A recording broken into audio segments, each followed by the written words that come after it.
كاب كات بقى بيسرق معلوماتك وبياناتك وبموافقتك وانت مش داري. اكيد كل اللي بيستخدم كاب كات جات له الرساله دي على الشاشه والموافقه اجباري، وكل اللي استخدم كاب كات من بعد يوم 12 يونيو اللي احنا فيه ده مسموح لكاب كات انه يستخدم اي حاجه عملت لها ايديت عليه. تعال اقول لك ايه الحكايه وكاب كات عايز يوصل لايه من بيانات المستخدمين وازاي نحل الموضوع ده. تابع معي. اللي استخدم كاب كات بعد ما جات له الرساله دي سواء صوره او فيديو او صوت على صوره او صوت بس، كاب كات وضع في الشروط الجديده واللي وافقت عليها بشكل اجباري وممكن تكون استخدمت الابليكيشن بعدها كمان. اولا انه ليه الحق يستخدم صوتك في الاصوات المعدله بالذكاء الاصطناعي اللي المستخدمين بيطلبوه، ويستخدم كمان صورك وفيديوهاتك وملامحك في الشخصيات اللي بيصنعها للمستخدمين بالذكاء الاصطناعي. وكمان ليه الحق انه يستخدم صوتك او صورتك او اي فيديو انت عملت له ايديت عليه في اعلانات تخصه او تخص معلنين تبعه او تخص اي ابليكيشنات تبع نفس الشركه من غير اذنك ومن غير موافقتك ومن غير ما يديك جنيه واحد. وخد عندك بقى احتمالات كتير لحاجات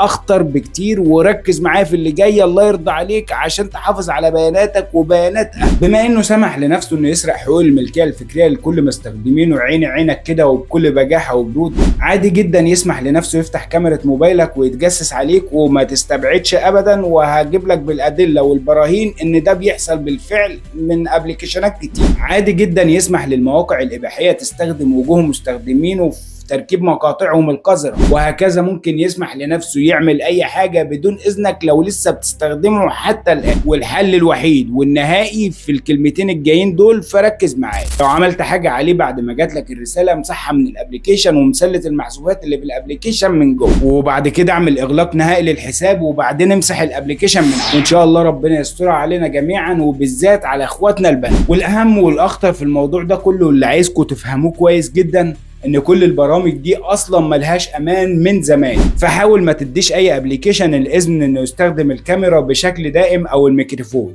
وخليها دايما على السؤال في كل مرة او عند استخدام التطبيق فقط. ما تديش اي ابليكيشن السماح بالوصول الكامل للاستوديو عندك. في برامج بالفعل بتراقبنا وبتراقب نظرات عينينا ومعاملاتنا واهتماماتنا وكل حياتنا، وفي فيديو بحضر فيه وجايب فيه ادله كتير لناس كتير اكتشفوا ان الموضوع ده حقيقي 1,000,000% مش 100% بس. حد يقنعني ازاي اتكلم في موضوع او اجيب سيره منتج معين ويقابلني بعدها بدقايق اعلان او فيديو بيتكلم عن نفس الحاجه اللي اتكلمت عنها او بحثت عنها؟ المصيبه الاكبر الحاجه اللي فكرت فيها مجرد تفكير. وممكن بعضكم اخد باله من موقف زي ده وممكن حصل معاه اصلا. لو حصل معاك موقف زي ده شاركوا معانا في الكومنتات، ولو لقيت قصه كويسه في الكومنتات عن الموضوع ده هذكرها في الفيديو اللي جاي هي وصاحب الاكل.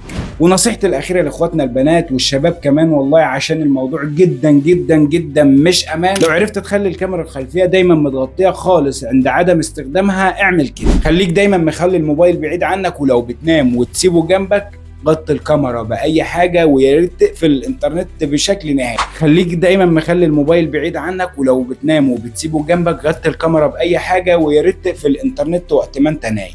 والاهم انك تلغي السماح باستخدام الكاميرا والميكروفون لكل التطبيقات. واكيد الطلب الاخير انك توصل المعلومه دي لغيرك بلايك وشير عشان انا عرقت وانا بعمل الفيديو. وما تنساش شاركنا برايك في الكومنتات او بموقف حصل معاك او مع حد تعرفه من نفس النوع، او باي سؤال محتاج تعرف اجابته وهتعرفها في الفيديوهات اللي جايه ان شاء الله. واخيرا صل على النبي.